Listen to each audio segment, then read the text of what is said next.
You're watching Wartscenter. Hello, everyone, and welcome back to Wartscenter, your show for all things in the Northern Kingdoms. Let's introduce the elephant in the room. His name is Ted. But the other elephant in the room, it's been a while. The last time you've seen our faces was the Season 5 finale as the Slam Diego Chargers defeated the New England Matriarchs. And since then, it's been quite a bit of time. As always, however, I am your host, Brand Bauger, and joined with Tanaka and Dimitri Lunn. How are you two doing? It's been a while. Indeed, it has. It's a very long time, but I'm very happy to be working with my colleagues here again after a long drought of Blood Bowl here in the Northern Kingdoms. Yes, and it's so great to be back. But we've got a new season. The NKBBL is funded yet again. So before we talk about Season 6, I'm going to kick it over to Dimitri, and we're going to break down what happened over this past decade. Yeah, it's been an entire decade here in the Northern Kingdoms. For those of you that might have missed out on what happened, shortly after the conclusion of the Season 5 championship game, a exciting game between the Chargers and the Matriarchs. A lot of news was breaking, as we were mentioning in the late weeks of Season 5. Amazing to think that was 10 years ago. That Cleric Al, the former treasurer of the NKBBL, had been killed actually while after being apprehended by officials. And that was pretty much the beginning of the downfall. The NKBBL effectively, financially, and I guess morally collapsed in a lot of ways. And before we could even fully get an award ceremony taken care of, Commissioner Roshnark M. Defkrumpa also went into hiding.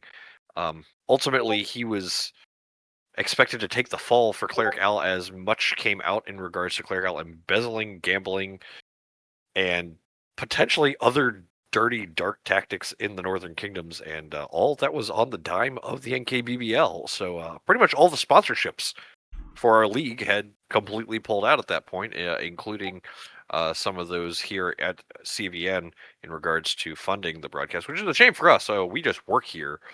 But in those 10 years since, the NKBBL was basically reverted back to their regional league format, which held up for a few years. However, a lot of the sponsors kind of didn't want anything to do with Blood Bowl, even at a smaller scale at that point.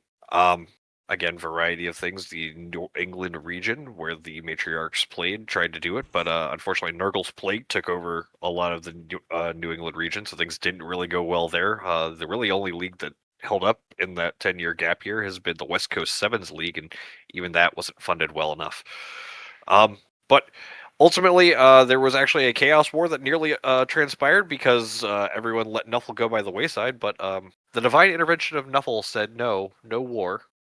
Only Blood Bowl, and shortly after that, a committee in the capital city of Borlington came together. A few players actually were a part of that. Alkadike Brightmoon, Gnarled Barkley, Skinflare, Ubald Theror, and Stan McClellan came together. That was a committee that was put together to revitalize and restart the NKBBL as Nuffle such declared. And we actually have the old deputy commissioner from 10 years ago, Philip O'Dendron, was the one that they were actually put in charge to go find and bring back to glory, as he wanted to reestablish rules and help straighten out how a league should be run, especially after how corrupt the NKBBL actually turned out to be. So 10 years have passed. Seems like a lot has happened, but that's kind of the short of it. And now here we are at the desk here in the CVN studios once again. I am so glad to be here with you two again. Wasn't there a fourth one of us? Yes, Koba is still alive. He just he forgot to come back to work. He's on that Koba Kush still, I'm pretty sure. That tracks. All of that tracks. But yes, there are new rules at play, and the NKBBL is being reestablished. We're kind of getting back to our roots, but with the help of Deputy Commissioner O'Dendron and the new NKBBL Leadership Committee, we're kind of realigning ourselves into what Blood Bowl will look like for, hopefully years to come. Yes, we are back and better than ever, and bigger than ever. So we've got 16 teams debuting in season 6. So let's get right to it. Hell yeah. Look at it. It's so great. So this year, the NKBBL is divided between two conferences, the Underworld Conference and the Wildlands Conference.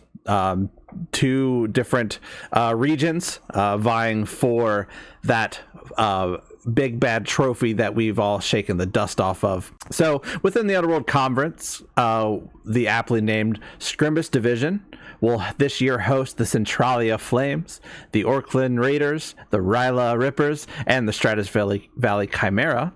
The Flint Reaver Division, also aptly named, two notable Underworld players from NKBBL's past. This team will have the Fire Team Osiris, Kyoto Kantan, the Mushroom Valley Hedgehogs, whose coach holds the current NKBBL title, and the Redwood Elks. Over in the Wildlands Conference, the Bright Moon Division of New England fame, aptly named, will have the Cragged Peak Howlers, the Manhattan Mutant Mayhem, the Paravon Golden Knights, and the French Quarter Crew.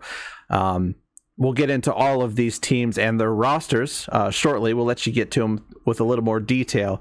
But just to go briefly, we'll cover the last division, the Sigurdrifa division, named by our beloved Freya.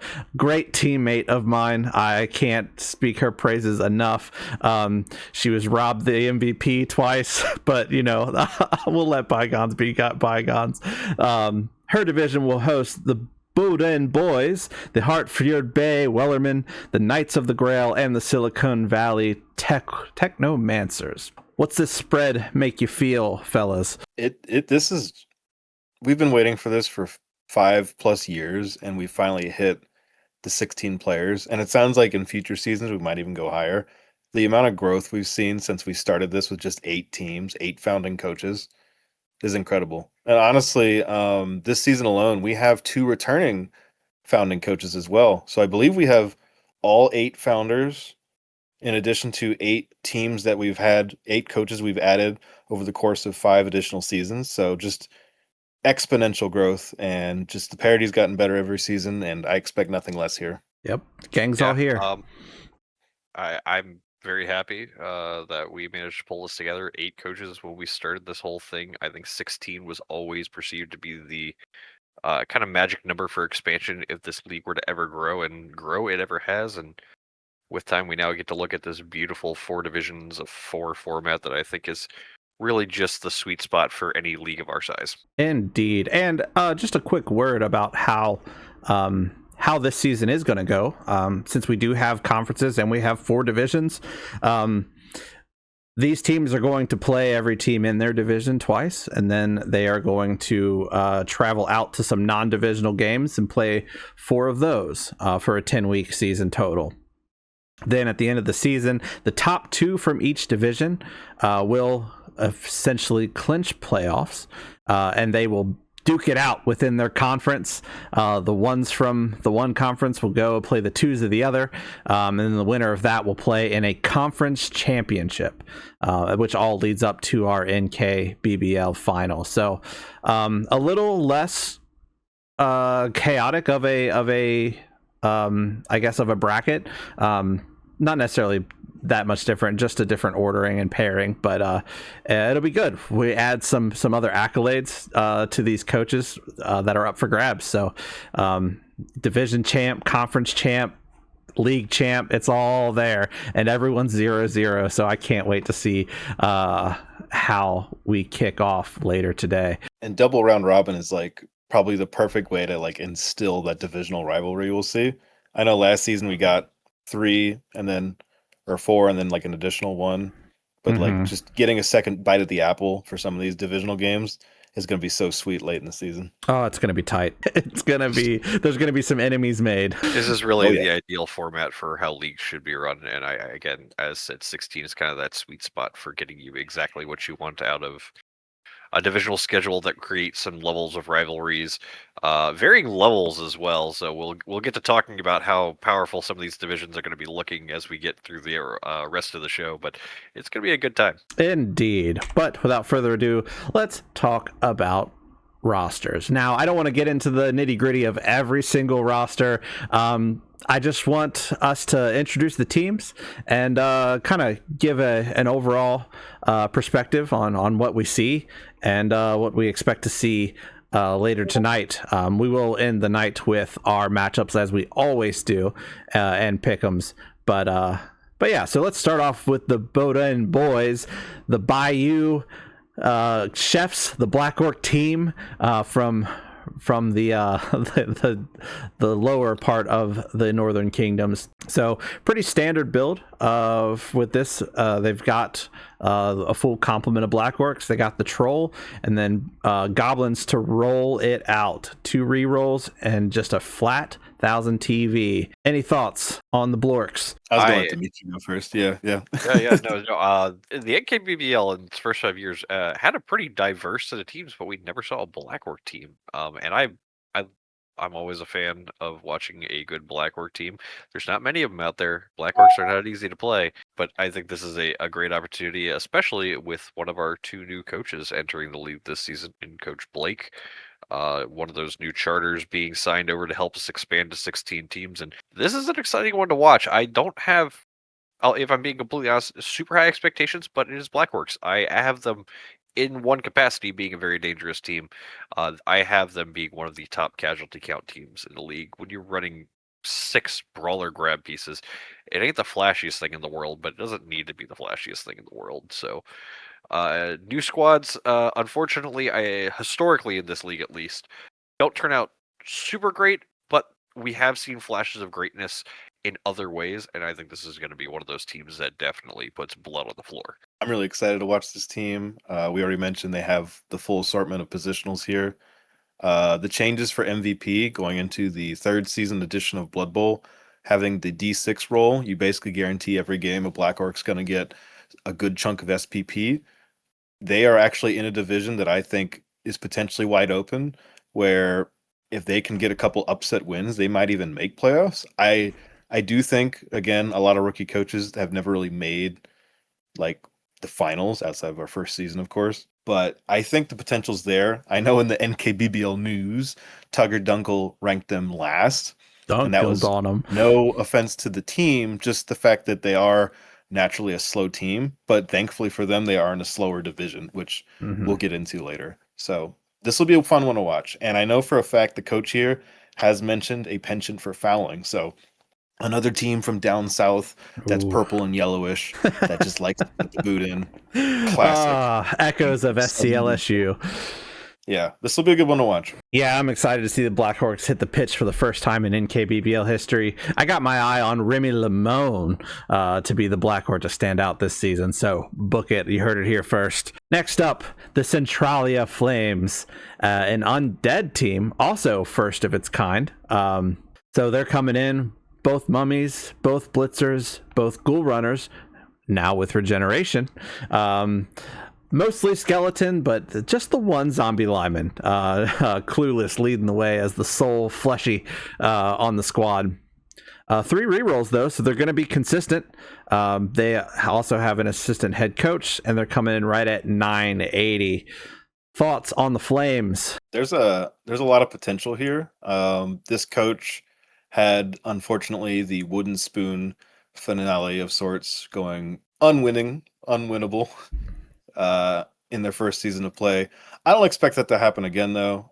This is a very good, solid starting roster. Undead are a very strong team. They're very resilient.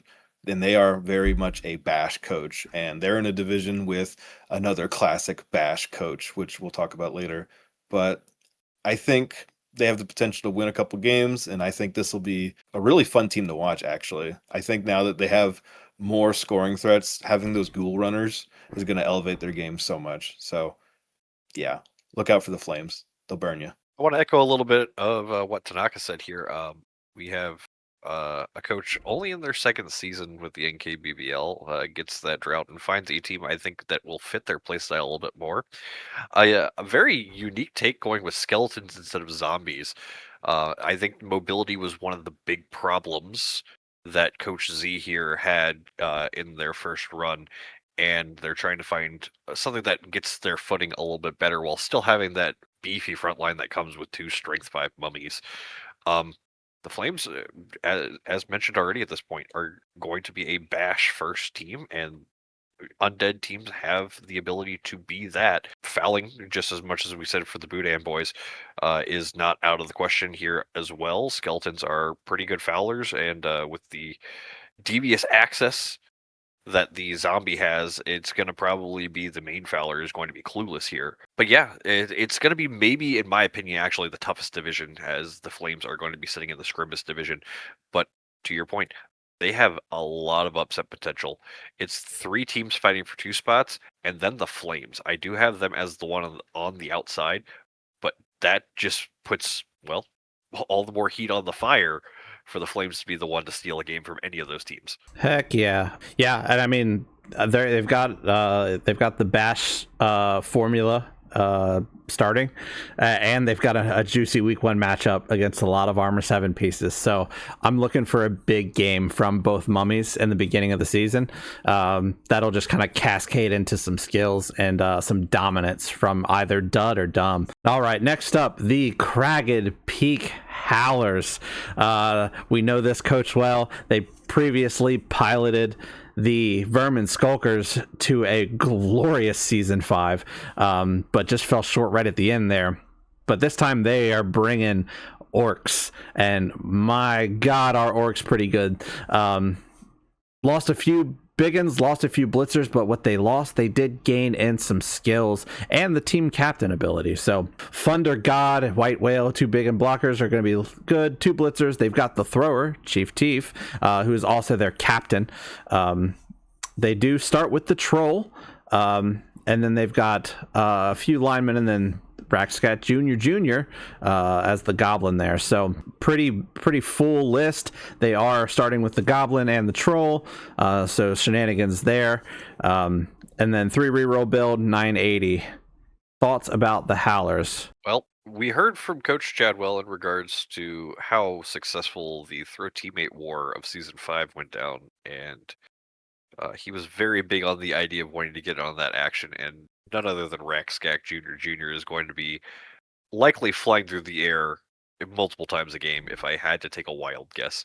The Howlers have come from a coach that has definitely proven that you can start out as one of the bottom of the table teams and come to a level of success. We saw it in the past with Liz's with Attitude as well.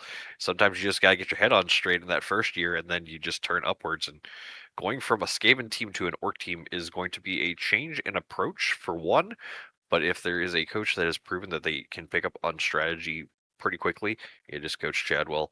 And I think the Howlers, they're probably in, well, I do say the Scrimmage division is probably the tightest division. I will say the Howlers being in the Brightman division is the most competitive division, because that has 4 very strong teams, and any of them can make it out. But the Howlers are definitely, I think, one of the front runners in that division. Yeah, I agree. This team is in a very tough, tight division out of that conference. The Wildlands Conference overall, I think, is probably a weaker conference than the Underworld Conference, just based on resume of coaches alone. But when we're talking about the Bright Moon division, all these I think all of those teams can potentially make playoffs. I have the Howlers ranked a little bit lower, although that's literally only because I think just the shifting gears from going to 4 gutter runners down to 2 blitzers is going to be a bit of a shell shock. Not saying that they can't handle it. I think they'll be fine. But I think that speed aspect will play a factor. But Chief Teef, the pro, the leader, I think they can make some waves, and they'll be a team to watch for sure. But the big one I'm looking at is just the speed is going to be huge. Orcs really aren't known for passing, so will Chief Teef light it up? And then just the average agility. Like, I know now, we didn't mention it yet, this will be a big factor for a lot of these teams this season. The secure the ball action will be huge. I think even though they have sure hands, I think in a pinch, if someone else needs to go pick up that ball, that'll help a lot. So this will be a team to watch for sure. Indeed. Yeah, and I think the Orc Blitzers picking up break tackle, I think is going to be huge. So I'm looking for the notorious ORK to be the star for the Howlers. Alrighty, the French Quarter crew. I guess, Tanaka, you're familiar with this squad. You want to break it down for us? Yeah, the crew are an interesting bunch. They're also from South Blood Bowl. They're known to partake in a few parties, and they have the crew here to back it up. Um, there's different ways to run a vampire build. This will be the second vampire team in league history.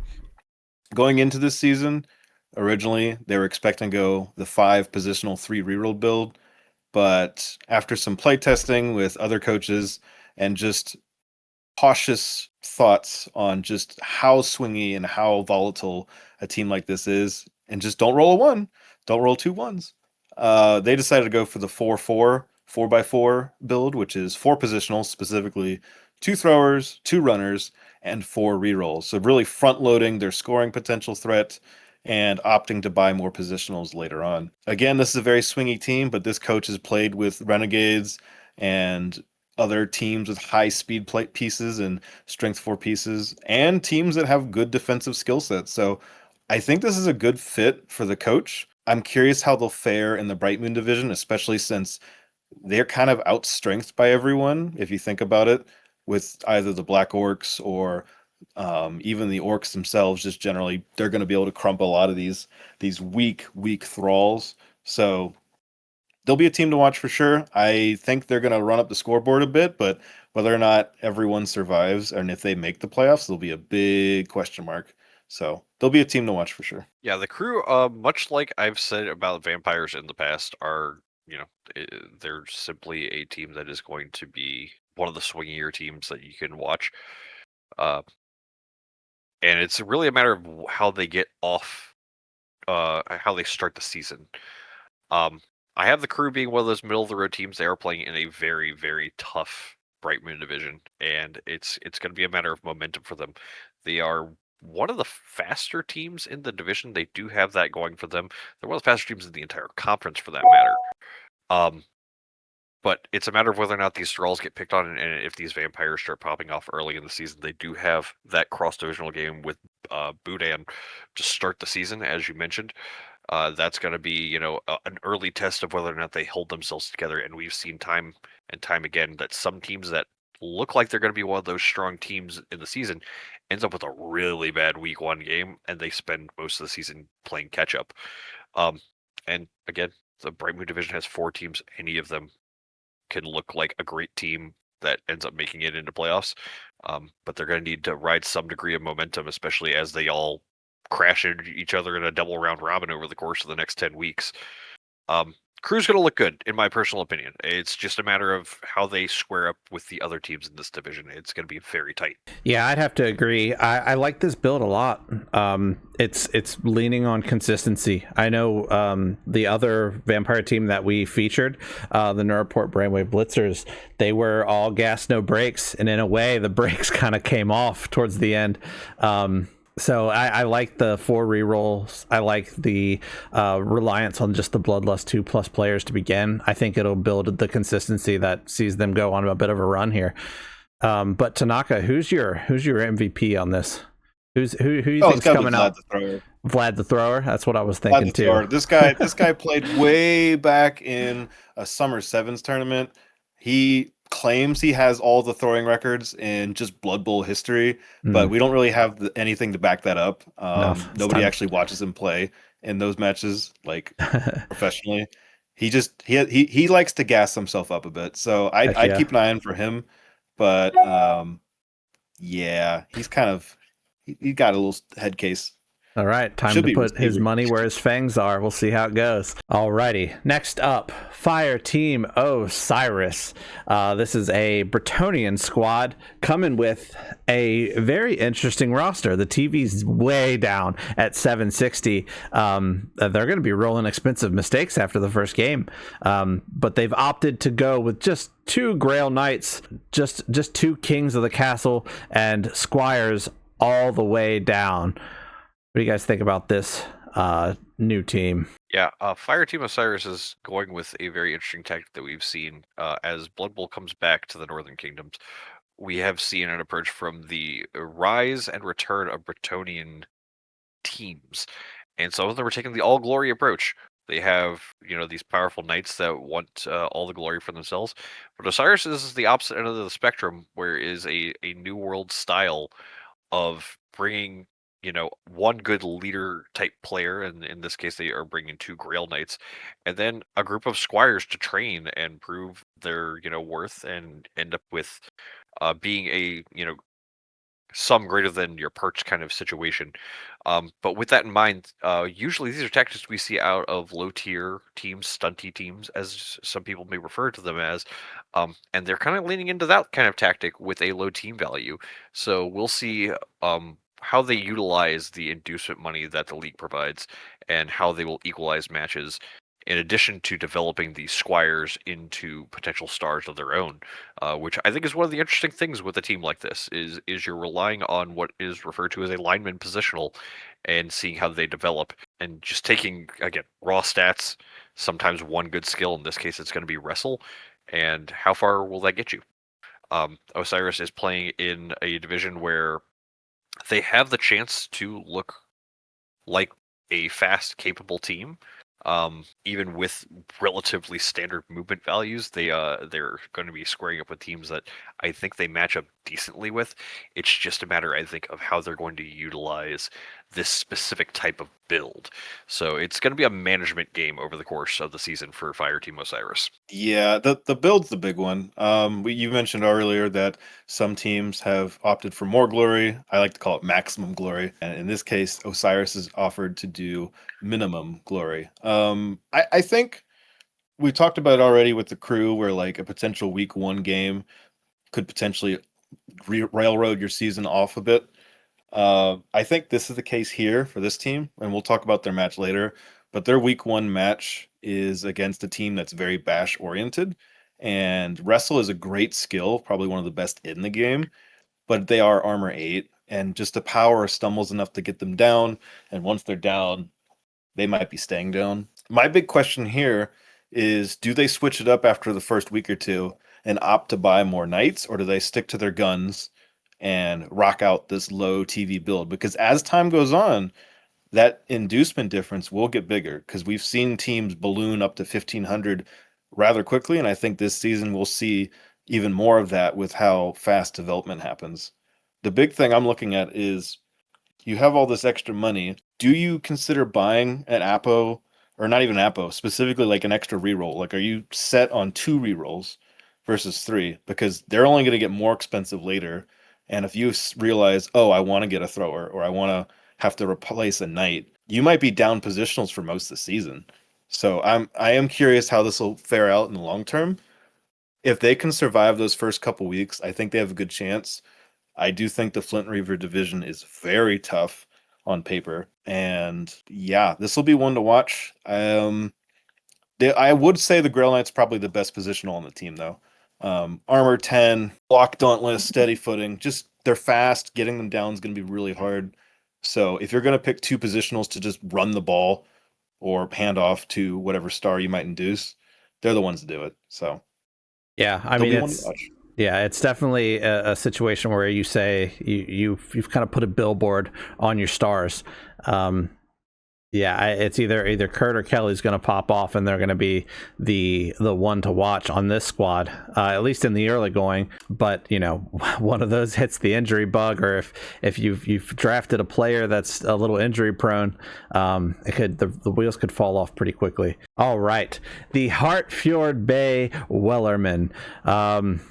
Dimitri, you want to break this one down? Yep, heading up north on the coast to Hartfjord Bay as they bring their famed ogre team into the spotlight of the main league in the Northern Kingdoms, and the Weller brothers are going to be the front end for these. The Weller men. That's where they got their name. Let's be completely honest. 5 ogres is going to be the front to start this season, out of a potential 6 that our rule set permits. Led by Gorge Weller, the elder brother of Glunkus Boar, who's wearing number 2 this season. And, of course, the full complement of the Nobbler ship hands. The Wellermen are going to be going with, I think, what most people would consider a pretty standard ogre build. A lot of people will debate if you start with the 4 or the 5. I think 6 might just be a little too much, but we have seen people go full on however many ogres you can fit on a pitch. And over the course of the season, I imagine that the Wellermen, based on their coaching styles, are going to definitely lean into a proper development program, not just for the Ogres, but for the Nobblers as well. They're not going to lean into all of those stereotypical stunty tactics. They're going to try and play Blood Bowl. I would have guessed going into this season before the divisional draw that the Wellermen were just going to show up and try and bop as many heads as possible. And obviously, I think that's still going to be how their season unfolds. But the Wellermen have drawn into the Sacred Reef division, and with an experienced coach going up against some of our more inexperienced coaches, let's just put it as a simple way of saying it, and in a division that's just generally slow as well, sharing it with Black Orcs, another Bretonnian team, and a Chaos Renegade team, all of a sudden these ogres aren't looking all that slow. And this division, in kind of the opposite of the Bright Moon division, is wide open because any of them could win a game because someone's got to win the game. I have a fair bit of faith in the Wellermen to be much like the Boudin boys. I think they're going to hurt a lot of people, and they're going to probably stumble their way into a few wins that they weren't expecting to get. Keep your eye on this team. I think much like the Boudin boys, again, are a prime parallel in this situation. You're going to be in for a good time, but it's a matter of how long is that time going to be a good time with the way these teams tend to play out. Boy, these Wellermen are like pigs in shit right now. I tell you what, man, this is probably the best division for them to draw into. The fact that they're in a division with other slow teams, they're also slow. They're in a division with a lot of other strong players, but they're stronger. I expect this team to do great things. I saw Tugger Dunkel, despite ranking them 7th overall in the league, has them winning the division and making playoffs. And like you said earlier, Dimitri, we going into this, they're probably just happy to be here, but they have the potential with the experience and with just their play style is just matched by the other teams in the division, but they're better. Like they could potentially run away with getting a good run. They just have to crush some heads together, literally. And we've always talked about 3 big guys. We saw the Renegades team. No Renegades team starts with 3 big guys. They start with 5. So like until later in the season, they're gonna outstrength everyone considerably every time. And that's gonna hurt a lot. And I think they're happy to have that happen. No, I agree with you, and like especially when we get to the other two teams that are still going to fill out this division. This was a prime draw at the end of the day. I think the Wellermen would be a middling team in most divisions, but they've gotten a very lucky opportunity to potentially run away with a division based on who they get to play. Indeed. Yeah, and you just gotta hope that they avoid the bonehead moniker as they move on, and they'll be deadly. All right. Also in division, the Knights of the Grail. So this is also a Bretonnian team. There's a lot of those this year. Yeah, still one more to go, in fact. But this is the complete opposite. I think the mirror to Fire Team Osiris, if I had to say. They've gone full positional. 2 catchers, 2 throwers, 2 squires. Or sorry, 2 Grail Knights, my bad. And then, yeah, Squires to fill it out with a 1 to spare, which I think is nice to see when you're talking about, armor 8 linemen.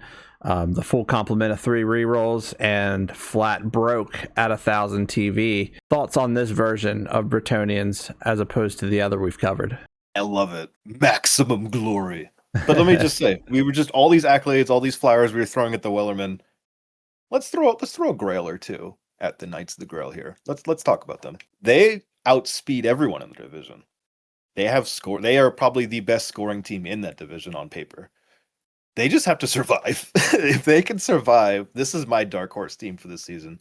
Last season, this coach had a pretty rough go at it. They played Tomb Kings, and they were slower, and they didn't even get as many casualties as agile teams. They just had a really rough go at it. I think this go around, they have the potential, especially with all that Dauntless, to find a hole, punch through it, and gain all of the glory and potentially the championship. But that might be a bit too high. But I think this team, this is, again, I talked earlier about like rerolls. They have 3 rerolls. They're going to be able to get an apothecary pretty quickly. They just have to survive. They don't play their divisional opponents the first 2 weeks, so they can just try and build up some skills, get that medic ready to go once they start punching these other teams. But this team is the one to watch, I think, in the Sigurd Drifa division for upset potential, similar to the Flames, where I would say they're probably the one looking in for the division, but they win a game or two and they're right in the heat of it. So I love this team. I'm excited to watch them play. And just like the Boudin boys, all 6 positionals, day one, they're going to get development consistently every single week. So good stuff to watch. I have to echo some of your sentiments, obviously. As I've said before, I like Blood Bowl is as Blood Bowl does, and starting all of the available knights is a big part of that equation. Just for how I like to see the game play out. My one gripe is I actually, as nice as having a bench is, I would actually think it would be a little bit safer to go 11 players and drop a squire for an apothecary, knowing you're going with the full 6 knights, just to make sure that if something does go south in that first game, you have a little more breathing room rather than just preserving the game, but preserving your future with the long 10-game season we play here in the Northern Kingdoms. But I mentioned it earlier when talking about the Howlers and their coaching staff and how they went from being a bottom of the table team and turned into one of the most dangerous teams. The Knights of the Grail have that kind of potential right now. They had a lot of moments where they looked like they could put together something that was all of a sudden contending with teams at the top of the table. And again, the Sigurd Driva division is wide open. This is potentially the best scoring team in the division, which is saying a lot if you have seen how Bretonians tend to handle the ball. But they could blow it open. They have all the room, all the time in the world to have this breakout season. Huge opportunities for all 4 teams that are playing this division. And the Knights of the Grail, for glory, right? That's really what it boils down to. I have a lot of expectations, especially for these Grail Knights being the ones that are going to stand in front. Beaufort, in my opinion, is looking like one of the best players in the entire league. So we'll see how that turns out. Yeah, I gotta also say too, I think this coaching staff is much more familiar with this type of team, so I think they'll be piloted. You'll see. I think you're gonna see the year 2 turbo jets that sometimes we see from coaches, where year 1 is a bit of a stumble, but the year 2 is a full blown sprint. And like you said, they're in the division to run away with it. So. I'm looking forward to seeing some SPP investment on these 6 positionals, and to see how these guys just become superstars over time. Also, calling it now, first team all in KBBL, Big ol' Slormanitus. All right, heard. Yeah. You heard it here first. We love a lineman that just finds a way. Make it happen. Yep. All right, the Kyoto Kanton. Welcome back to this coach. One of our founding coaches took some time off season 5, but back swinging with Chaos Dwarves. So he's coming in with both Bull Centaurs, both Flame Smiths, all of the blockers, opting to go for both of the Sneaky Stabbas and the 1 lineman. 2 rerolls and flat at 1,000 TV. What is your thoughts on the Kyoto Kanton this season? I'm just first happy to see Coach Cody returning. For those of you that are not familiar with his game, he's very good. We've only had 3 unique champions in the 5 seasons of the NKBBL up to this point. Coach Cody has appeared in 2 of those 5 finals, however. So if there's a coach with the pedigree on par with anyone that is championship caliber, it is him. I have the silent 4th. Absolutely. Kanton are the 4th horseman. One of the top-ranked teams in my personal power rankings coming into the season, despite the fact that we've never seen Chaos Dwarves play in the Northern Kingdom's highest tier. And it's not too far of a shift. Coach Cody, of course, had a lot of those accolades playing standard dwarf rosters, so there won't be too hard of a shift. But that time away from the game, we're going to see those first couple games are going to be shaking the rust off. The Kanton do have, I think, a bit of a rough start to their schedule as far as the speed matchups are concerned, because you do have one glaring weakness when you play a team like Chaos Dwarves, and that is you are not very fast. But once I think they get back into the groove and they really level it out, this is going to be one of the teams to watch out for. Again, much like the Scrimmage division that is paralleling it in the Underworld Conference, the Flint Reaver division is kind of a 3-horse race, and all 3 of those horses are going to be at each other's throats.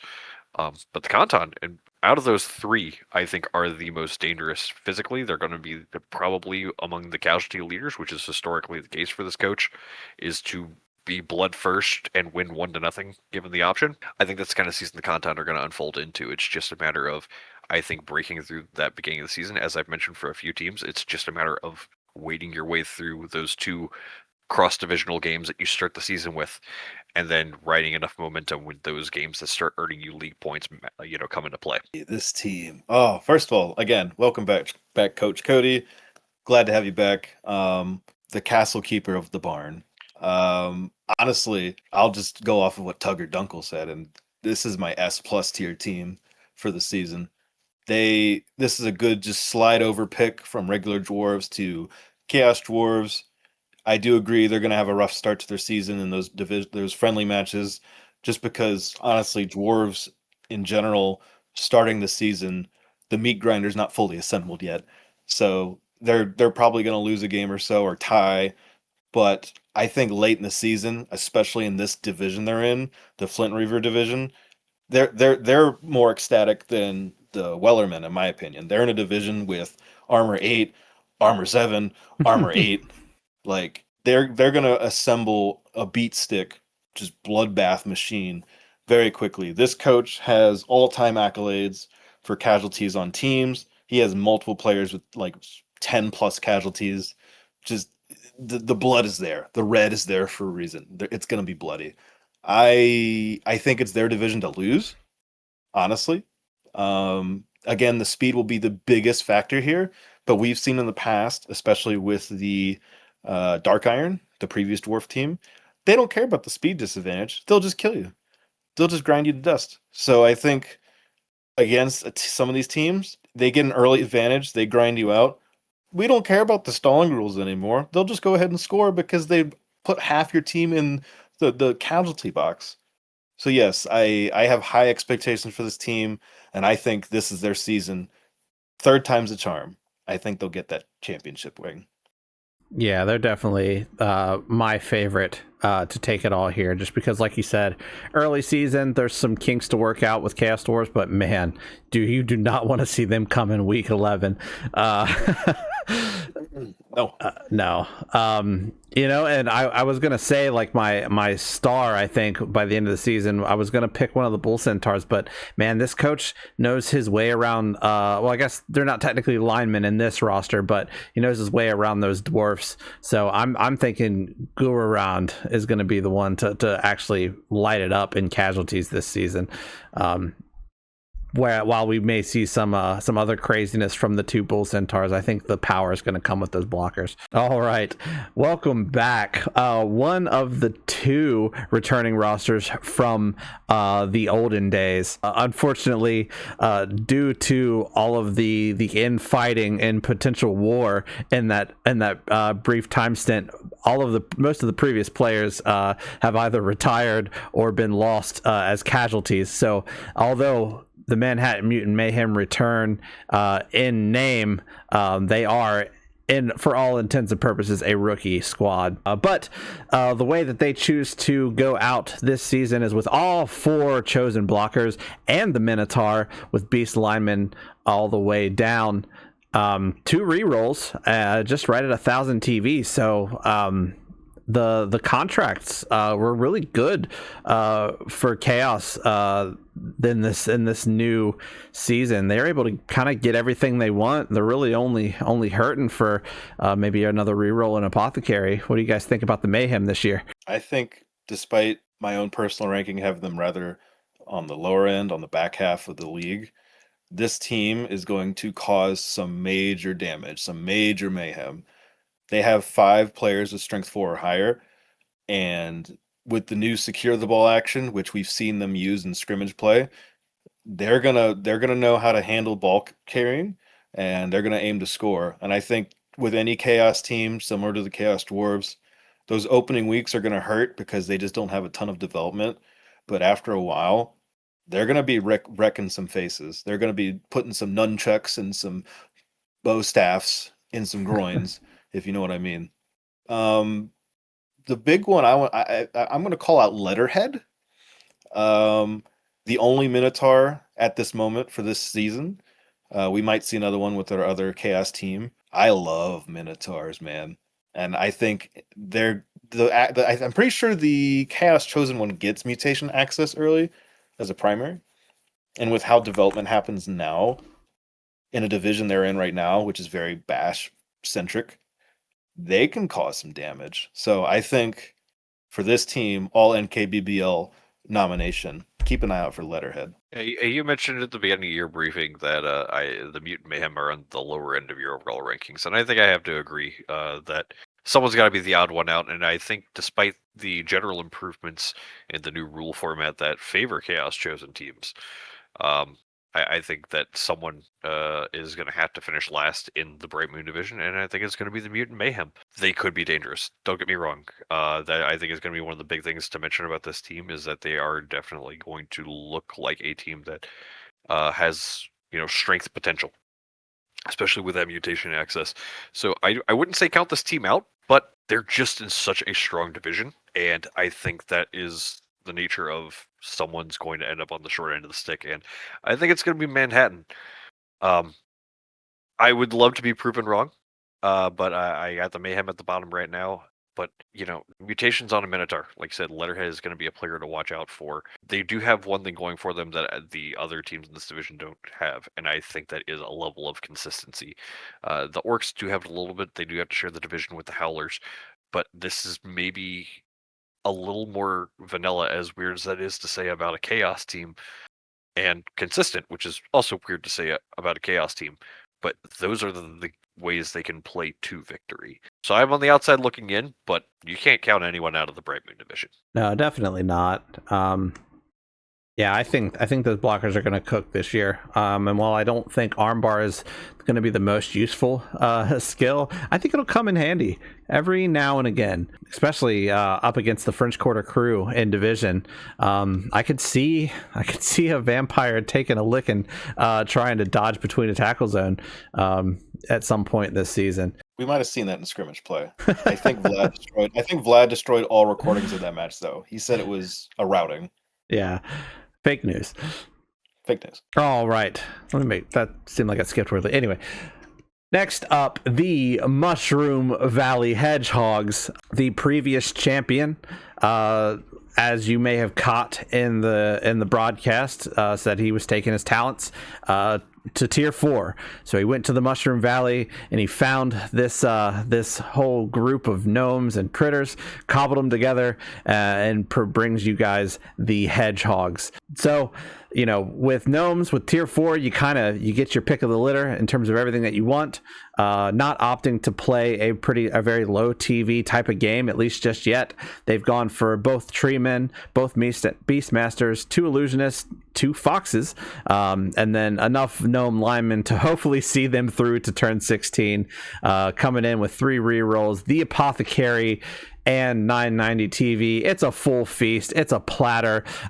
Get yourself down to the buffet because everybody got a slice. What do you guys think about the Hedgehogs this year? I got to ask your opinion on the Hedgehogs. I heard you're pretty close. Yeah, I mean, I got to say, the coach of the Hedgehogs, he was a coach of mine, and he got me my championship ring. So I'm always grateful, always thankful to Coach Brandon, because God, he's a beast. But I think this is an interesting take, right? We've never seen this coach play tier 4. It's going to be a true test, a true challenge to see if they've got the chops at all levels. They share the same amount of championships as Coach Josh, so who did manage to pilot a tier 3/4 team into the championship. So it's a good challenge to put on on them to see if they can match that level and run it back with the little guys. But I think gnomes are a little sneaky. They're when you look at them, you say, okay, yeah, armor 7, sometimes armor 6, very very weak, not a ton in the stats categories, but man, some of the skills that they have, the ability to jump up and wrestle on every single player nearly. Fox's agility 2+ with stunty and sidestep and dodge, we've seen gnomes do pretty well in the NKBBL. Harken back to the Polypore Pipers. They stepped in and made the playoffs. So there's gas with this roster. It just depends on whether or not they can ride that same wave that the Pipers were in years past. I think you said it best earlier when they're a buffet. Just in the fact that they're in the Flint Reaver division. Thankfully, all the other teams in that division are also lower armored, but they're also faster. We have seen championship coaches pilot lower tier teams into playoff contention and even all the way up to the finals. I mean, you mentioned Josh, but also Cody has piloted a lower tier team and made finals. So if anyone can survive the division and make it into the playoffs and potentially the finals, I think it's the Hedgehogs. Give me the Hogs. But honestly, the team, I don't think that, like you said, gnomes are pretty fire, pretty gas. They don't need to worry about the inducement game as much. And I believe I heard they can have the Woodland League access for inducements, which they do. So a whole nother round of type of star players that we might see later in the season that elevate their game even further. So despite being a smorgasbord for a division like Sigurdrifa, thankfully they're in a division that's a little bit less big guy-y. So yep. I think they'll do well. Speaking of Woodland League, I heard Jordell's a big fan of the Hogs, so he's a big fan of the Hogs. So hey, who knows? Anything can happen. Sign that contract. That's actually kind of the point I'm going to get to. Is my biggest thing to note about the Hedgehogs is that, and I've said it for a few teams at this point, that early season development is really what is going to be big for a lot of teams, especially with a long 10-game season.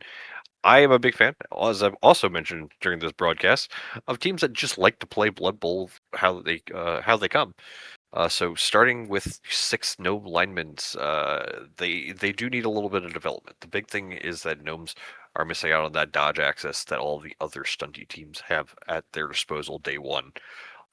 So having all of your linemen, even if there's going to be a level of attrition that you have to wade through, you're going to get a little bit of development on 1 or 2 of these guys. You're going to get that dodge gnome to help fill the gaps.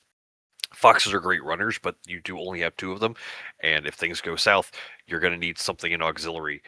And the Illusionist Beastmaster are great positionals, but they have roles they have to play, and it's hard to make those transitions. So even though they are again giving away some of that early season access to the inducement packages that Tier 4 teams love to bring, they're going to play a little bit of standard Blood Bowl out the gates here, and once they find their footing, then they can transition into that stunty, what package am I bringing to the table type of stuff when the season really gets underway in those divisional games. I have the Hedgehogs as one of the higher rated teams in the league because I know for a fact that gnomes with the right kind of development can be a good team. I'm not going to necessarily say great. We'll see how that actually pans out for them. But long time expectations and strategies, and a division that also is not going to be super punishing for them, I think the Hedgehogs can go a long way, and we'll see how it unfolds at the end of the day. Yeah, I think overall in division they just got to survive Kyoto. Yeah, but we shall see. All right. We got a celebrity in the house, the Orkland Raiders. They showed up to play some Blood Bowl with us in the NKBBL, piloted by one of our founding members as well. Pretty similar, slightly different build than the Howlers. They opt for the 2 blitzers, 2 blockers, a thrower, a troll, 3 linemen, and 2 goblins instead of just 1. So they decided to bring a couple snacks, it seems. Also slightly different, their team captain is going to be Thraka Spineripa, the blitzer, as opposed to the thrower. So it'll be nice getting that pro on that combat piece as opposed to the throwing piece, maybe. Full dedicated fans, 3 re-rolls, assistant coach, and cheerleaders to boot. 980 TV. How do you see Orkland panning out this year? You mentioned that it's similar to our other orc team this season in the Howlers, and I think the nuanced differences that the Raiders are bringing is equally as exciting, if not more exciting, for my personal taste. Having a blitzer as your captain, I think, is how I would approach it. Having pro, as you mentioned, on a combat piece day one is going to do a lot. Pro is a take it or leave it skill depending on your coaching style, but it's one of those always nice to have things. To that point, Thraka Spider may very well turn into one of the stars of this league very quickly. And just to back that up, not even just that, even though you now only get to run 2 blitzers and 2 blockers, the 2 blockers on this team, Bricks and Walls, I have high hopes for these guys. I have high hopes for this team in general. Our orc teams are going to be absolutely destructive, and if there's anyone that can, I think, roll with the punches just as well as Kyoto can, it's going to be this Orkland Raiders roster. And they're playing in the tough Scrimbus division as well. I really don't know. They're maybe the biggest wild card in the entire league. They're a potential dark horse to win the whole thing, I think. It's just a matter of a coach that is being brought back to the table. They have to, again, similar to Kyoto, shake off that rust, see how they can ease themselves back into the game. And if they get that momentum going, momentum is a big thing that I like talking about here. And take advantage, I think, a little more chaos. They were taking 2 goblins as opposed to the only one that is in Cragged Peak. This team can be causing absolute destruction left and right, and we'll just see what level of tactics, what measures get taken by this team to blow up everything in front of them. Very similar to Kyoto, I think they're going to win games 1-0. They're going to kill you first and then kill you second. Excuse me. All right, let me try and read this real quick. The autumn wind is a pirate, blustering in from the sea. With a rollicking song, he sweeps along, swaggering boisterously. Wag! That's a terrible wog. Dude, I'm so pumped that Joe's back. I can't even. I am so pumped. I didn't know we got a slam poetry reading hour. Give me the Raiders. Give me the Raiders. Dude. Heck yeah. You said it already with the war boss here. Pro on the blitzer is brilliant. Excellent move. Coach Joe is best with orcs. He is a literal orc. He is our orc friend. He is the biggest war boss we know. Break tackle in this edition will make that blitzer dodge into the open on a 2-up with pro. Okay? Yep. This boy, this war boss is going to be doing some damage. Okay? And I'm licking my lips thinking about it. All right? This guy, I think they are a wild card team. I have them making the playoffs. I have them making it as the 2 seed. But I think this might be the most fun team to watch, because if you know Joe, that we know Joe, he plays Blood Bowl like it's meant to be played. He likes to bash. He likes to dash after bashing for 5 squares. He might not get the scoring records this season, but you best believe he's going to be crumping some heads in. So I'm so excited, man. This is going to be a good team to watch, and you're probably going to hear a lot of wogs on streams, to be completely honest, and deservedly so. So yeah. Give me the Raiders. The fanfare matches the pedigree of the Orkland Raiders, no doubt. Oh my god. So all right, and our second returning squad. Again, most of those Valiant Knights were lost in our 10-year gap, but next man up in Paravan, as the Golden Knights come with a little bit of a in between of our other 2 Bretonian teams. They opt for 1 catcher, 1 thrower, 2 Grail Knights, and then Squires to fill out the roster. They will be consistent with 3 rerolls, but pretty cheap in terms of cash. They'll come out at 885 TV and have a little bit of a treasury to help them decide what to do next after week 1. What's your thoughts on the return of Paravan? I'm also very excited about this team. Maybe not as much, because I just love watching orcs play, but this is what I like to call moderate glory. You get both of the Grail Knights, which are probably the best positional on that team. You get your thrower, Piers the Messenger, which I'm assuming is a descendant of Frankus the Messenger, who is probably one of our best players of all time, one of the best passers of all time. And then you have your Night Catcher. So like the built-in positional play for development is there. They get 3 rerolls. They don't have an Apothecary yet, but they also have that lower TV, which will help in the early parts of the season. I actually have them winning the division, I think. I just think because generally with the rest of the division they're in the Bright Moon division, those other teams are going to be a bit slower, or they'll have the tools to duck and weave and match them in ways. Dauntless is huge. Wrestle is huge. I think that'll go a long way in staying ahead of the game and getting those touchdowns in order to win. So the Golden Knights made playoffs last time they played. That was way back in season 2. I think they'll do it again. I have them as the 4th best team in the league this season. I think this is a great entry as far as Coach Waters, who's coming off of a successful run to the finals that was well deserved back in season 5.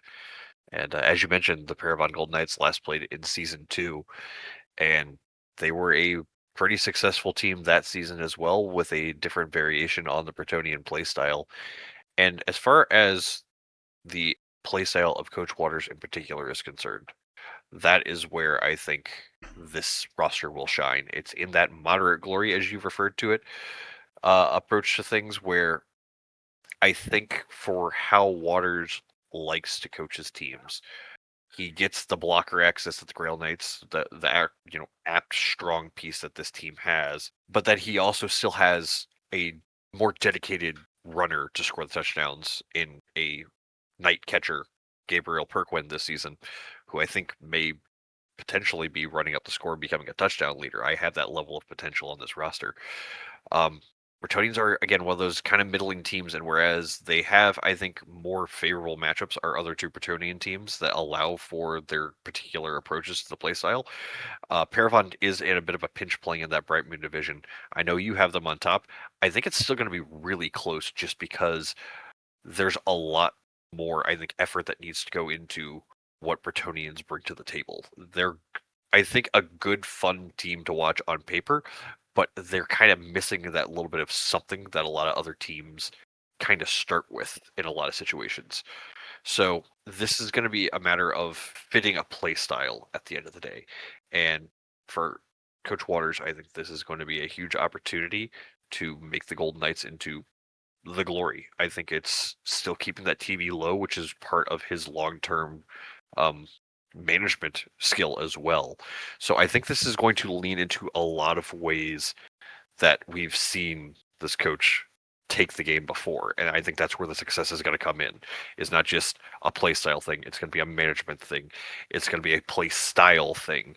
All this is going to come together. It's going to be different than seeing the 2 seasons of the Matriarchs we last saw. But yeah, Golden Knights are going to be one of those teams to watch in a very tough division.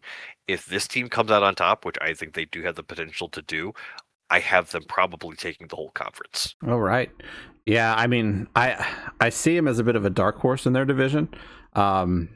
I think if for my money, I'm seeing the Crag and Peak Howlers and the French Quarter Crew as 1 and 2. But I mean, man, they are definitely a strong third that I could easily see them as 1 or 2. They 1 or 2 wins, 1 or 2 like upsets away from running away with it. So it'll be interesting to see how they develop, and I think that'll be the key to see the true outlook of Paragon. But This is a coach that has made playoffs every season after the first, so you can't count them out.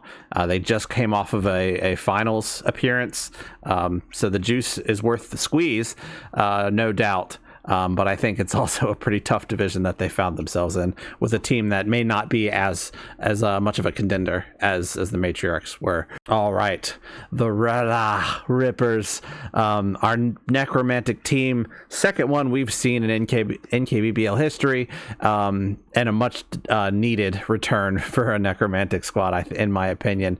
They're going to go with 2 golems, 1 wraith, 2 werewolves and 1 ghoul runner, now with regeneration, and with zombie linemen all the way down fully at 11, 2 rerolls, a full coaching staff and cheerleaders and to complement with 2 apiece, puts them at an even 1,000. What do you guys think about the Rippers? Like you said, I'm excited to see necromantic teams back on the pitch. They're so fun. And the Rippers, no doubt, for those of you that might have been following NKBBL in other capacities, they first made their way out to the pitch for the Northern Kingdoms Classic, our Sevens tournament, and they won it all in a very, very exciting run to the finals up against a Vermin Skulkers rookie squad. And this is going to be echoes of that team, and they're being run by Coach Ray.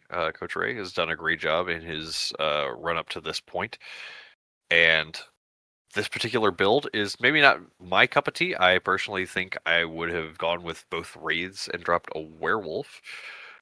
Just because you do give up a little bit of that frontline, annoyance that you can have with a Necromantic team, with the foul appearance block pairing and sidestep, no less, and just kind of focused on developing that first werewolf. But you get a little bit more of that glass cannon approach by just having 2 werewolves run head on and see what they tear apart.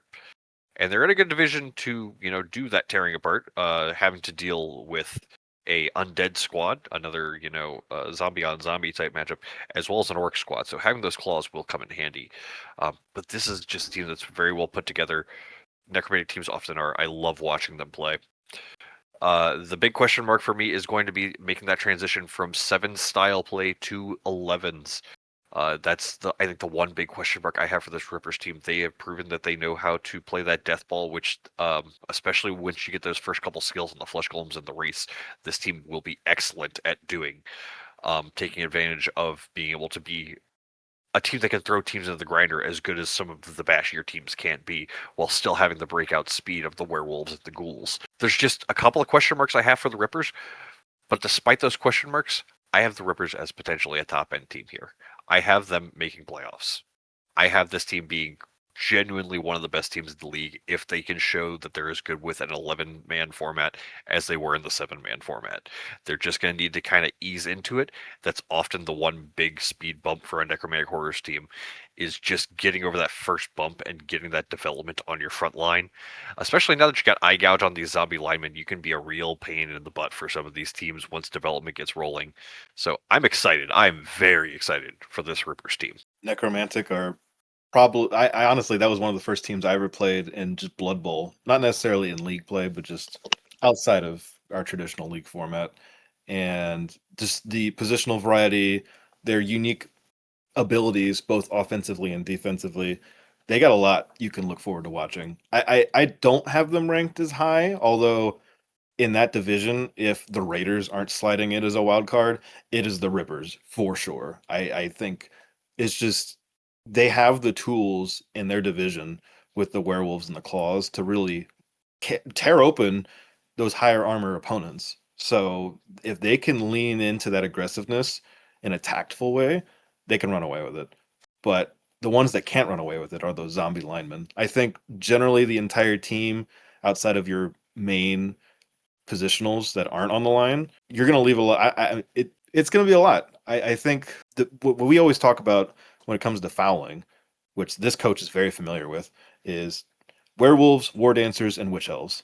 He has 2 werewolves. And like you said, starting with both is awesome. But and water runners. Don't forget water runners. Runner. Yeah. Exactly. But that's another point. I'll bring that point up now. This is the first time since season 1 where we've not had a Skaven team. Everyone got so sick of the Skulkers that we just fumigated the entire Northern Kingdom.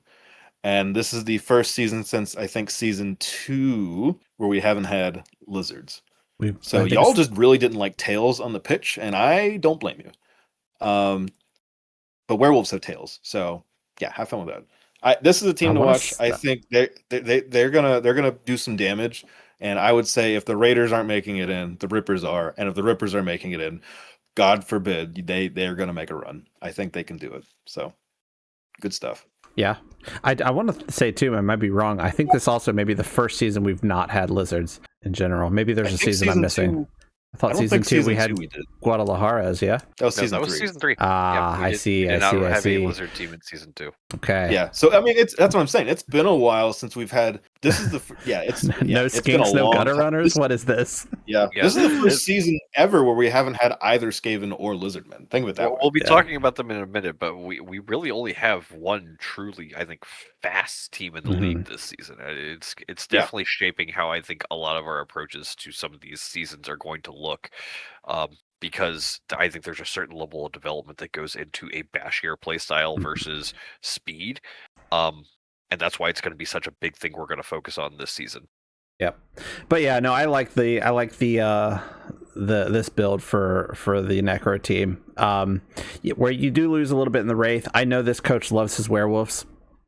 And he uses them as a dual threat.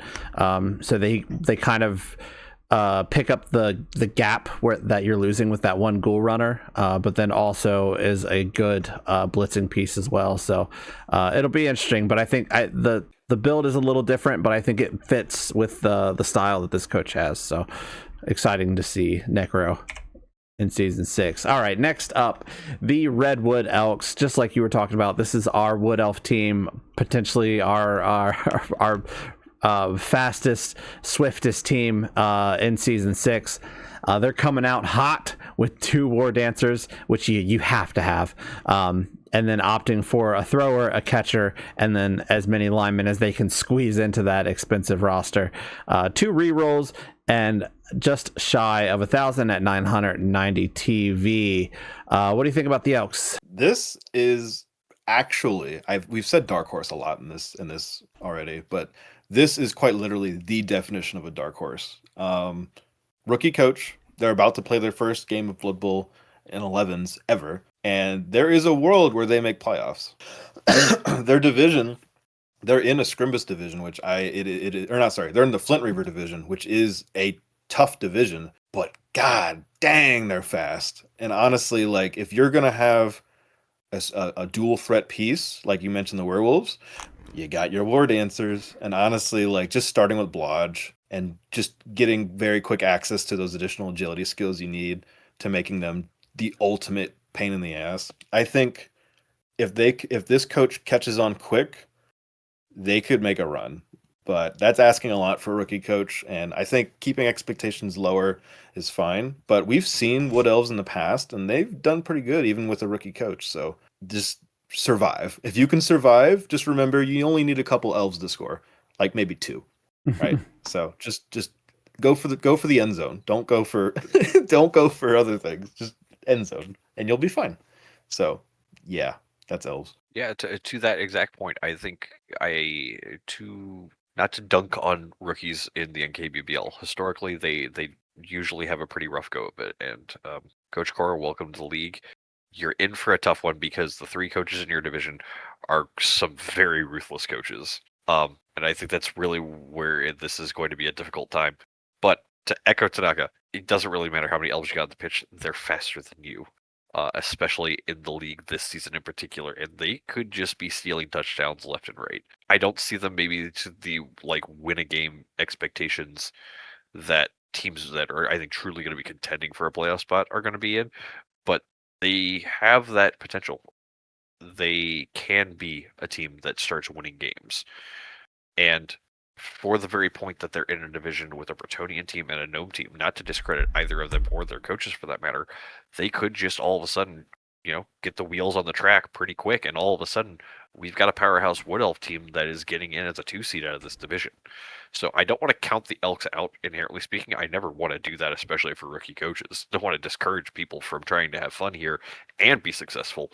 But having already interviewed the new coach, they're just excited if they can win 1 this season. And I think that's a great bar to set, is making sure you win 1. But write it there. Get that win early, and then you can say, all right, cool, now let's go win a second one. And if there's a team you can do that with, if you're prepared for the attrition that comes from losing Wood Elves left and right, as long as you're already in a position to build your team back up, you only need a couple of them on the pitch, and you can put up 3. Oh, yeah. I think if anyone's got a chance to steal a win, it's an edge team like this. I think they'll overperform this season. And I think they're going to do it on the back of Azrael. That's who I'm calling as the team leader for the Elks this year. Everyone's got to pick which Nighthawk brothers is their favorite. I'm an Azrael guy. Cool name. Yep. All right. Next up, the Stratus Valley Chimera, one of the top coaches in the NKBBL, looking for his third championship. He's taken High Elves. The High Elves have returned to Blood Bowl and are debuting in the NKBBL as soon as humanly possible. So this roster, he's going for both Dragon Princes, which I think you have to, both Phoenix Warriors, and just one White Lion. 2 rerolls, 1,000 TV. What do you think of the Chimera this year? Oh, he's coming. No one had expectations of the Butcher's Bay Dragons back in season 4. And then they went on a tear, longest win streak straight to a championship at the end of that season. They won 9 straight games. This team does have the problem of dealing with Kyoto week 1. We will get to that when we cover the games at the end of the broadcast. But you got a White Lion that is ready and raring to start tearing through high armor teams. They have the tools, this new high elf designation that we have in the NKBBL, to deal with, I think, maybe any team that they could possibly want to deal with. They don't look flashy, and they don't need to be, because they're just pound for pound serviceable in every capacity. And one of the most historically capable coaches is going to be piloting them. I'm really gassing up the Chimera because I think this team probably wins the division, and if they don't win the division, it's because the Rippers are going to be on a tear. I think that's really the 2 ways that division ends up playing out. So I'm a little afraid for whoever has to face the Chimera in the playoffs, because by season's end, this team will have put together something. Go ahead, Tanaka. I was going to say, I agree with you 1,000%, man. Elite ball knowledge. This team has one of the best coaches in the league piloting it. And of course, one of the teams they've played in the past to a championship was an elf team that was not full on like elf, but kind of a bashier style of elf. They've drawn into a division that's bash heavy, but they have higher armor. So they're a little bit safer than they would normally be. And this team does have claw access, which is great. But one thing that I want to point out is on that championship run, despite having a really rough first couple games, they turned it around quick, and they turned it around in a variety of ways. They spread the ball around. And one of the beautiful things about Elven teams is anyone can potentially score. And although the linemen are movement 6, they're playing against orcs, undead, and necromantic. So outside of a werewolf or a blitzer or a ghoul, I would say that this team can outpace a large majority of the oppositional players in their division. So I think this is their division to lose, and I think they have a very good chance of making it all the way to the finals. But they are in the Underworld Conference with the Conton. So I think, just getting a bit ahead of myself here, I think the conference championship game will likely be Chimera v Conton, which is perfect because the very first game for both of those coaches will be each other. And I think it'll be a telling rematch if that is the case, just on development and how their seasons went together. So it'd be a nice bookend for that. So I'm super excited. Josh is a great coach. He's very knowledgeable. I love talking with him about the game, and I know he's excited to play this team. Yeah, if I'm giving my way too early prediction, it's Chimera season 6 champs, or Conton. I can't decide between the two. I think the champ comes out of the Underworld division this year, though. I think that's how most people are going to be looking at this. Yeah. Underworld division or Underworld Conference is the man to beat, whoever that is. I think the Underworld Conference Championship might as well be the final. Again, too soon to tell, way too early prediction. That those words hold no weight.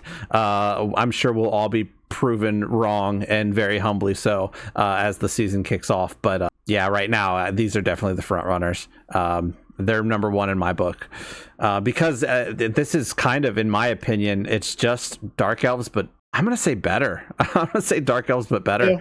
Yeah. And yes, they got to go up against Conton week 1. But I mean, we've seen we've seen the the Butcher's Bay Dragons get entirely dismantled like week 6 or 7 and then come back and win a championship. Like they lost a majority of their team for good late in the season and still rallied. So I don't think even injuries are going to stop this team this year. All right, next up, the Silicon Valley Technomancers, a Chaos Renegade squad going with the Ogre. Just one big guy so far, shucks. But joined by the Orc, the Goblin, a Skaven, and a Dark Elf. So we get a little Skaven representation. But other than that, humans all the way down, 3 rerolls, and also fairly cheap in the roster, 905 TV.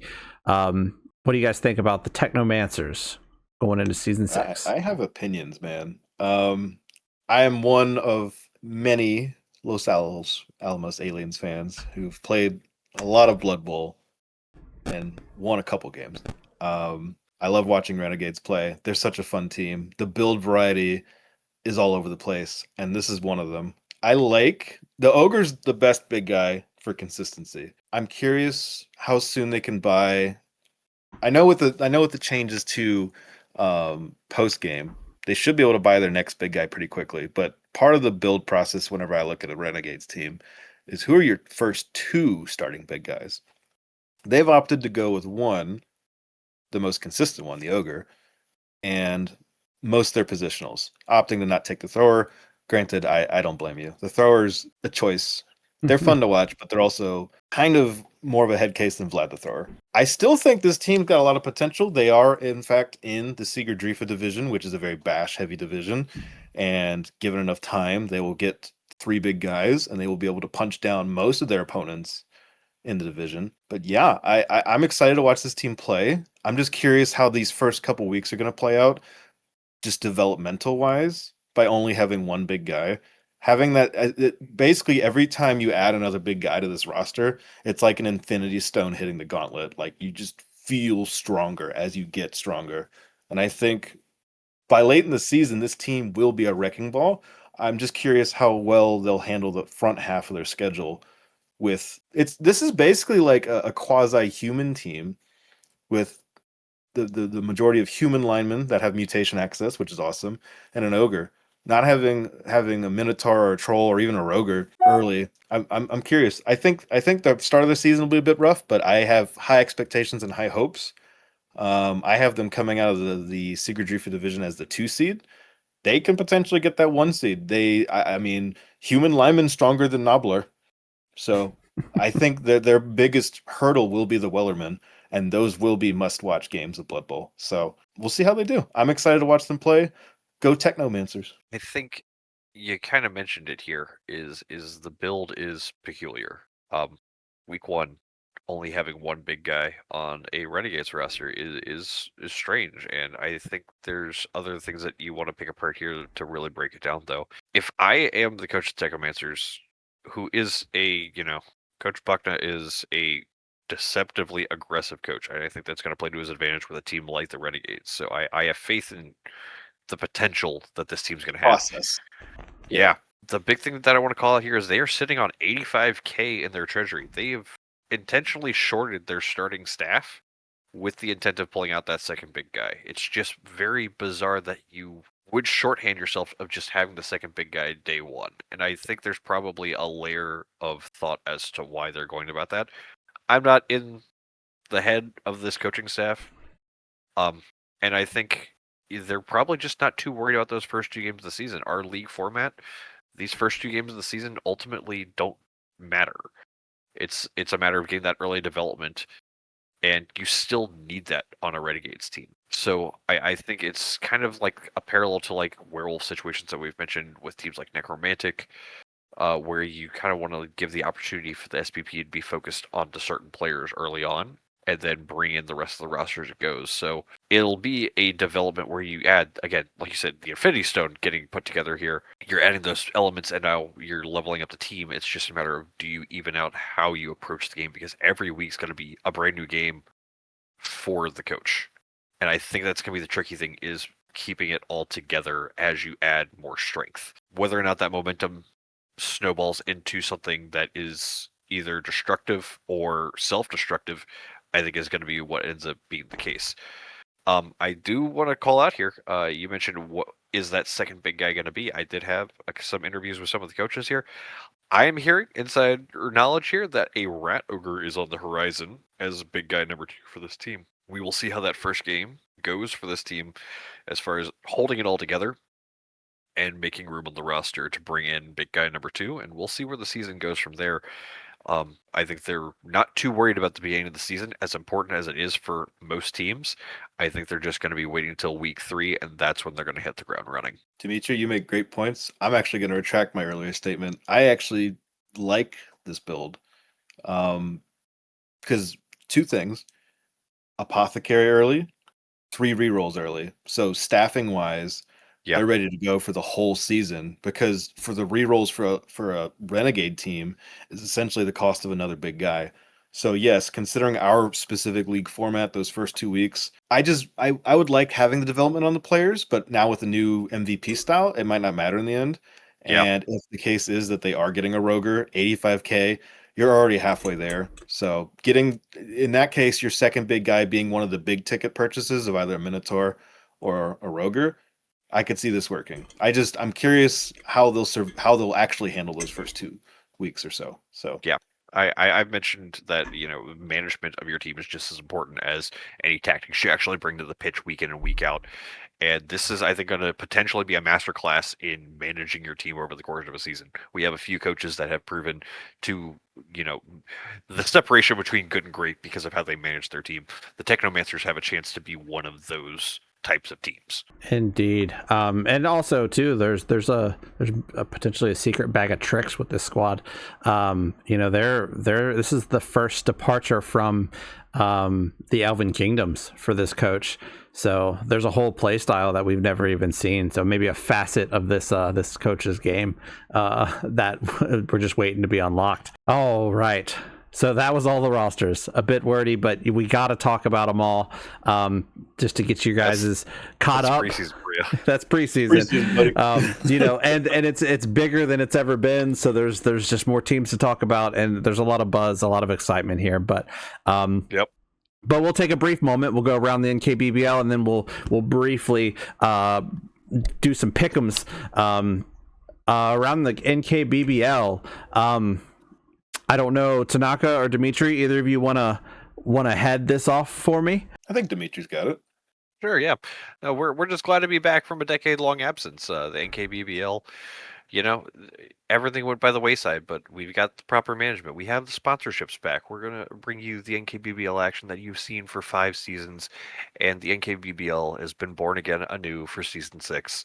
And while this season is going to be a bit more bare bones, a little bit more vanilla, we're bigger than we've ever been, and the future is very, very bright. Of course, that is in part to Deputy Commissioner Philip Odendron filling up that role of commissioner. We do not have a proper leader, a proper commissioner to head up the whole organization at this point, but the only reason we managed to put this all together was because of the rebuilding committee getting Philip Odendron back from the old world in order to make sure that the rules are set proper. Established venues are on the horizon as well. Of course, the NKBBL has played the majority of their games out of the Borlington Sporting Complex that was built 15 years ago in order to facilitate the NKBBL as a centralized league, but in the near future, we hope that teams will be able to have established home venues, and for teams that are located outside of the Northern Kingdoms, such as Fireteam Osiris, Paravon Golden Knights, the Kyoto Kanton, those teams will also be able to find dedicated stadiums within the Northern Kingdoms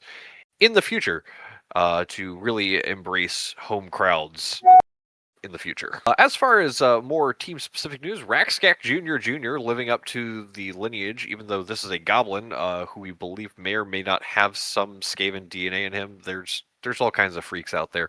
He's reportedly already asking for a contract extension, which I think should surprise no one that is familiar with the Skact lineage. We love a rookie asking for a raise. Rookie goblin, no less. Rebelicious Bubblegum from the Hartford Bay Wellerman. I'm stumbling on my words already. Rebelicious Bubblegum is looking to set the throw teammate record, as we mentioned a couple times during the team review. A big season in Season 5 for the throw teammate tactics. They really broke out, and Bubblegum is looking to break that record of only 7. 7 is not a small number by any means, but very attainable. And a lot of competition. A lot of big boys with a strong arm lately. Yeah, we got trees, we got ogres, we got trolls, we got the whole 9 yards as far as throw teammate. It's, I think, shaping up to be another big race for the throw teammate record. Love to see it. The Contom potentially cursing the league. Of course, a team that is driven by chaos may or may not be intentionally doing some sort of dark magics to possess. I mean, we have the content highly rated. I'm not sure if we all actually did that. I think we might just be saying that, and that may or may not be the means of some sort of witchcraft or tomfoolery. Piers the Messenger, looking to uphold the Paragon MVP tradition. Of course, we have a regular season MVP that is based upon Player of the Week rewards, and Frankus the Messenger, as we mentioned, talking about Paragon, was the Season 2 regular season MVP. Peers of that messenger lineage from in the old world for Paragon. We'll see if he can be that same sort of caliber of player. All right, great. Thank you very much, Dimitri. And this has been our around the NKBBL. So let's talk about week 1. We've got a whole slate of non-divisional games to break through. So we'll very quickly run through them, and we'll talk about who we think is going to come away victorious, or potentially we can pick draws now. It's been 10 years. I think we can call a tie. So first up, we've got the Redwood Elks versus the Riley Rippers. A brand new squad piloting Wood Elves versus a seasoned vet with history on this Necro team. Who are you taking? I guess we'll start with Tanaka. All right. Well, I'll start by apologizing for yapping so much during the team segments, but all good, man. This preseason. I can power through this. All right. So Ripper's coach, they've shown an ability to have a strong start versus a rookie coach, as seen last season with the SDLSU Mudclaws routing of the Antekan Tomb Kings. And I expect the same thing here. The Elks' first real match in the league, I expect them to bounce quickly back from this. I think it's going to be a 2-0 victory for the Rippers. All right, Dimitri, who you got? Yeah, it's going to be a rookie coach from the Redwood Elks. I have a lot of potential expectations, but it's literally day 1 for them. They're going to have baby steps, and not exactly the place you want to be taking your baby steps is in a graveyard. Rippers are going to look really good here, I think, regardless. We're going to get an idea of how good the Rippers are going to be this season, especially knowing that this is a match with the Wood Elf team, which is going to set them up for having a pair of matchups against the High Elf team that is potentially number 1 in the league. Rippers are going to take this one. I have it going 3-0. All right. Yeah, I mean, I think everyone gets their welcome to the league moment, and it's a tough business, especially for the expansion franchises. So I think the Redwood Elks fall here week 1, but I think they'll bounce back no problem. Yeah, give me the Rippers. All right, we've got the Bretonian breakdown, the Paragon Golden Knights versus the Knights of the Grail. Who do you got in this Knight v Knight matchup, Tanaka? Well, I expect a lot of glory. I wish this was not the only mirror matchup. The fact that we have 3 Bretonian teams and there's only 1 was actually kind of surprising. Golden Knights, they have the experience to handle the game, as you see here, runner-up last decade. To me, the real X factor is whether the coach of the Grail can maximize that maximum glory positional advantage to pull an upset. That said, I'm giving the Golden Knights the win, 2-1 over the Grail. All right, Dimitri. Yeah, we get the 2 higher end Bretonian teams going head-to-head week 1, which I'm excited for. I love a good mirror match, especially when they have variations in their build here. But the Golden Knights, I think, are just kind of a head above as far as the coaching matchup is concerned, and I think that's going to be one of the big difference makers. I got Paragon 2-1. All right, I'm breaking the mold here. I'm calling a draw. I think the start of the Bretts it's pretty rough. I think scoring may be an issue for both sides, but I think they get them enough done. They wear each other down in equal measure, and they share a score apiece. I've got a draw here. All right, the Centralia Flames take on the Mushroom Valley Hedgehogs. we'll flip it up this time. Dimitri, who do you got? Yeah, this is going to be one of those fun games for the Hedgehogs because they're going up against something that is just a fundamental style of Blood Bowl team. But this is a championship caliber coach going up against someone who has never even won an NKBBL regular season game. And that's not to bash too hard on the Flames. They brought a lot of casualties to the table in their first season. So that will be the big difference maker is if the Flames get off to that hot start, they could potentially play upset here. But I do have the championship caliber of the Hedgehogs being their key to victory, 2-1 for Mushroom Valley. All right, Tanaka. Yeah. What you got? Oh, I okay, sorry. My bad. Yeah, you can cut that. Defending No, it's staying in. Okay. I'll cut the pause, but Okay. Chat, clip that. All right. Jesus. It's been a long morning, folks. All right. been a long Defending decade. champion Hedgehogs will have a tough challenge against a stout undead defense. However, just like Dimitri said, you don't doubt Coach Coyle in week 1. Come on, people. 3-1 Hedgehogs over the Flames. They snuff the Flames out. go Hogs. Give me them Hogs. Hedgehogs. Yeah, I like the Gnomes here. Mostly too, no negatives on Centralia's end. I think they've got a good outlook this season. They've got a good team. But week 1, with them having so many skeletons and opting to go for the lighter armored player, I think the Hedgehogs are going to be able to kind of punch around them. Where they've got mummies, Hedgehogs got trees. Where they've got skeletons, they've got rump up gnomes with a guard guy floating around. I think this matchup's a little closer on paper than it seems now. There's also the world where the Hedgehogs get casualtied out of the game, but I think it'll stay in Mushroom Valley's court. All right, the Orkland Raiders versus Fire Team Osiris. Tanaka, who you got? All right. You know how I feel about the Raiders. Coach Joe playing in his element with Orcs against a lineman-heavy Osiris roster. Please. Give me the Orcs led by 3+ casualties in a 2-1 victory. All right, Dimitri? Right. I've already praised the Raiders plenty in this broadcast, and I think Fire Team Osiris does have a couple question marks, mostly in regards to what's going to be the big difference here, and that is going to be the inducement package that Osiris brings to the table. So from a coaching perspective, I'm just curious what Osiris is calling on to help make up that gap, and that's going to be the difference maker in this game.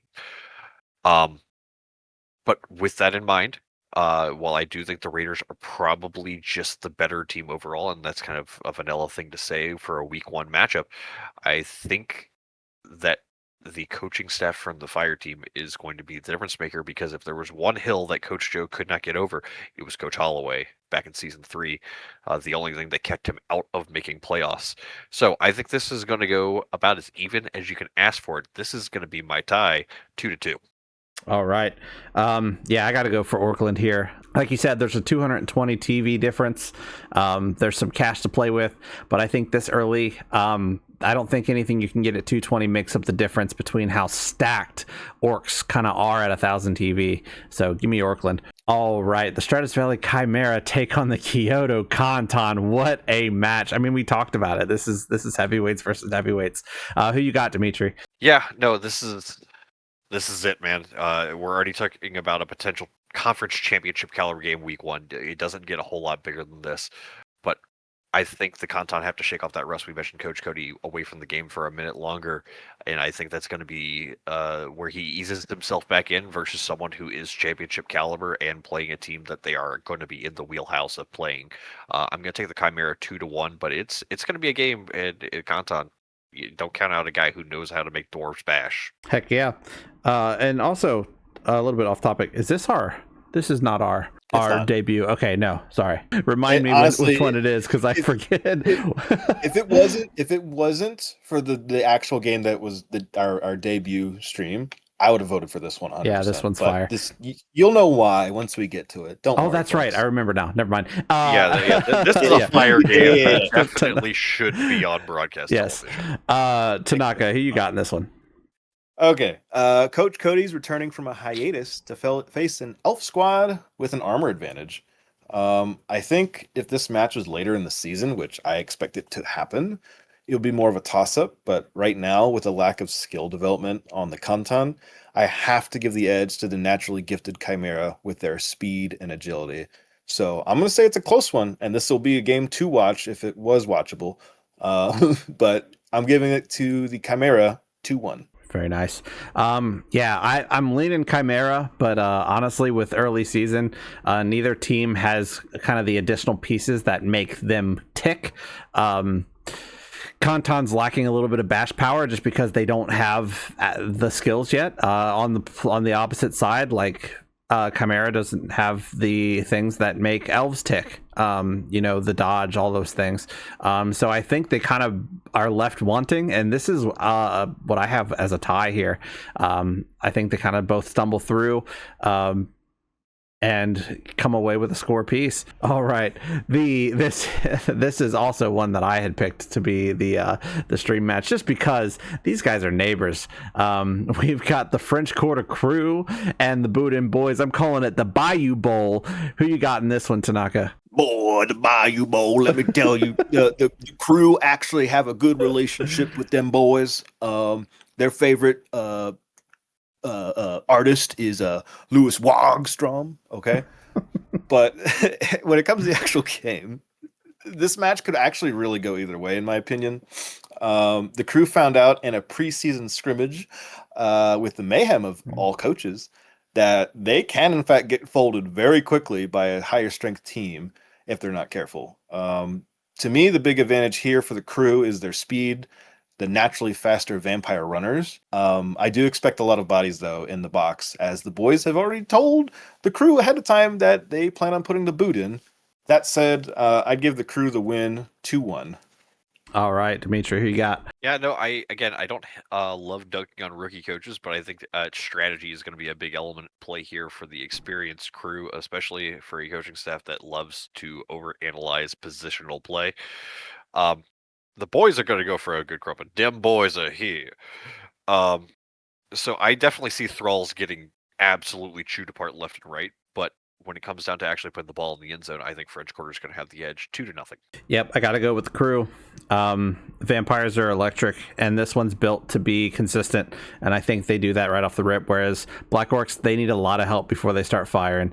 So give me the crew to win the Bayou beatdown. All right, these Silicon Valley Technomancers take on the Cragged Peak Howlers. Dimitri, who you got in this one? Yeah, we talked about the very unique start that Silicon Valley is going to be going with, and I think that shorthanding themselves for what they could be capable of is going to put them at a disadvantage coming into this matchup with Cragged Peak. And Cragged Peak is, really everything you want out of an orc team. They look really solid. It's going to be a case of that transition from playing Skaven into playing orcs, and we're going to see a team that is ready to go head on into an orc team as the opposition. So I have this as a very close game, but I'm just going to have to favor the guy who has a better history of winning. I'm actually going to give it to the Howlers 2-1. All right, Tanaka, who you got? Oh, man. Okay. Before the broadcast, we admitted that we're going to allow ties this run around for the pick'ems, and I think I have to pull mine out here. This, to me, was the hardest one to pick. I'd give the biggest edge to the Technomancers, rocking those multiple scoring threats with movement 7 Skaven and everything else. I like Ogre over the Troll, but this is Coach Buckna, so it's probably going to be a tie. Sorry, bud. No hard feelings, I'm sure. But for me, I got to go for the Howlers. I'm high on Orcs with this new addition. I was high on Orcs before, but I still think they've got all the tools in the toolbox to start out week 1 and get the win. And lastly, your debut match of season 6. Come check it out later tonight. The Hartford Bay Wellerman versus the Manhattan Mutant Mayhem. Dimitri, who you taking in this one? Boy, 5 big guys. That's going to be the big story here. We haven't seen a Ogre team proper on the pitch since season 2, when an Ogre Kingdoms team took to the field for half a season. So we're going to see a lot of, punchy versus punchy is what this matchup's going to be, and it's a matter of who survives best. And honestly, for the demerits that I gave the Mayhem earlier in the broadcast, their team very well, able to handle a day one ogre team. Yeah, it's their chance to be heroes, but they got to go up against 5 big guys. There's no other way to say it. That said, these guys are going to run head on to each other. 1-1 tie. Heck yeah. Tanaka, who you got? Well, I actually think the Mayhem are going to be a hot commodity this season, but I think they've met their match in week 1. Between a massive, or not a massive compared to other matches this week, but a larger inducement package for the larger team, 5 strength, 5 ogres versus 4 chaos blockers and 1 minotaur. I think the Wellermen are going to pull out all the stops early to get their ship on course for a championship title. Give me the Wellermen 2-1. All right. Yeah, I'm going tie. I think this is going to be a meat slapping match, and the ball is going to be a secondary objective. So I think big meaty men slapping meat. Yeah, I mean, I think maybe a score happens, but I'm more leaning on like the 0-0 tie here. It is not out of the question. That is not out of the question. Not in the slightest. But it's not even for a lack of trying. This No. might just turn into a game where neither team can pick up the ball. Yeah, we'll have to see. But you guys can see it live tonight. This. Yeah, but yeah, that concludes all of our analyst, oh my god, I'm having a stroke. Analysis of the beginning of week 6. Thank you, Dimitri. We're so glad to be back, and we're so glad that you guys are here with us. Pull out your grabs. We're at the "We're So Back" part. Yes. Also, please, in the comments, tell us who you think's going to win each of these matches. Give us your pick'ems. We want to see them. Maybe we'll tally them. I don't know yet. I can't promise anything. But tell us who you got in the comments below in each of these matches. Tell us who your favorite team is. But anything else from the desk here before we kick it off? Good luck, everyone. We're so back. We're so back. We're so bigger than back. ever. This is genuinely the most excited I've been for a season of Blood Bowl. Like, I was excited when we even just got this started, but now we got this huge thing, and boy, we have, I think, the most fun group of teams we've ever had assembled. So good. It's going to be an absolute blast to watch, and we'll be happy to give you all the coverage week by week until the very end of Season 6. Thank you, everyone. Have a great night, and we will see you next time on Wartscenter. No bus. No bus. No bus. I'll save it for